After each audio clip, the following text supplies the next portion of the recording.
अमोघ शक्ति देखने वाले सभी दर्शकों को पंडित अखिलेश चौधरी जी का प्रणाम। मित्रों, महाशिवरात्रि आने वाली है। सबने अपनी अपनी तैयारियां पूरी कर ली होंगी, नहीं तो कर रहे होंगे। मन में अलग प्रकार का, विशेष प्रकार का उत्साह जरूर होगा शिव भक्तों के अंदर।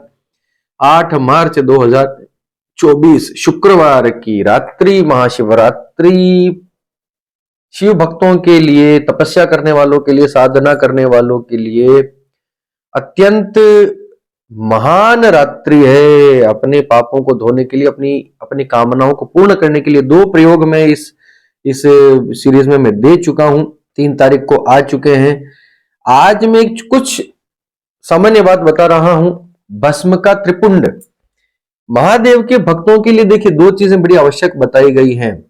पहला, रुद्राक्ष की माला उसके गले में होनी चाहिए, होनी ही चाहिए। दूसरा, माथे के ऊपर त्रिपुंड उसके होना चाहिए, भस्म का त्रिपुंड उसके अंदर होना चाहिए। अब इसकी विधि क्या है? रुद्राक्ष की माला आप जरूर पहन के रखिए। नहीं हो आपके पास रुद्राक्ष की माला तो शिवरात्रि के पूजन से पहले मंगवा लीजिए, पहन लीजिए।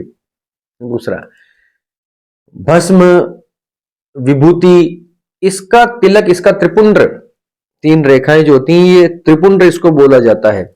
ये महादेव की उपासक के शरीर पर ये 2 चीजें होनी चाहिए। माथे पर त्रिपुंड होना चाहिए, गले में रुद्राक्ष की माला होनी चाहिए। अब त्रिपुंड कैसे बनाना है? किसी भी गाय का, किसी भी देसी गाय का गोबर जब वो गोबर करती है तो उसको जमीन पर गिरने से पहले ही, रास्ते में ही, अधर में ही उस गोबर को अपने हथेलियों पर ले लेना। फिर उसको सुखाना, कहीं रखकर, किसी कपड़े के ऊपर रखकर धूप में उसको सुखा लीजिए। फिर उसको जलाइए। उससे जो राख बनती है, उस राख का, उस विभूति का त्रिपुंड अपने माथे पर लगाने वाला, या फिर किसी भी यज्ञ की, हवन की भस्म को, हवन की जो अग्नि होती है, हवन के बाद जो भस्म राख जो बनती है, उस राख का तिलक। अब ये तिलक लगाना कैसे है? स्कंद पुराण के अंदर ये कथानक आता है। इसके अंदर जो है विधि बताई गई है। स्कंद पुराण के अंतर्गत ही सारी बातें बता रहा हूं मैं आपको। सादे पानी के अंदर सबसे पहले उस भस्म को थोड़ा सा घोल लीजिए। इस प्रकार से उसको घोलना है। फिर अंगूठे से वो भस्म अपने अंगूठे पर लगानी है और उसको बीच में एक रेखा बीच में अपने अंगूठे से लगानी है। ये तरीका बता रहा हूं। त्रिपुंड कैसे लगाया जाता है? लोग यूं लगा रहे हैं, अलग अलग तरीके हैं। चलो ठीक है, कोई सांचे आ गए यहाँ तो सांचे से बन रही है, ठीक है। ये अंगूठे से लगाया, फिर बीच में एक रेखा अंगूठे से लगाई, ठीक। उसके बाद मध्यमा को टाल देना है। इसको यूज नहीं करना है, सिर्फ तर्जनी और अनामिका, ये दोनों उंगलियों को यूज करना है। ये दोनों उंगलियों को, ये दोनों उंगलियां, ये, ठीक है।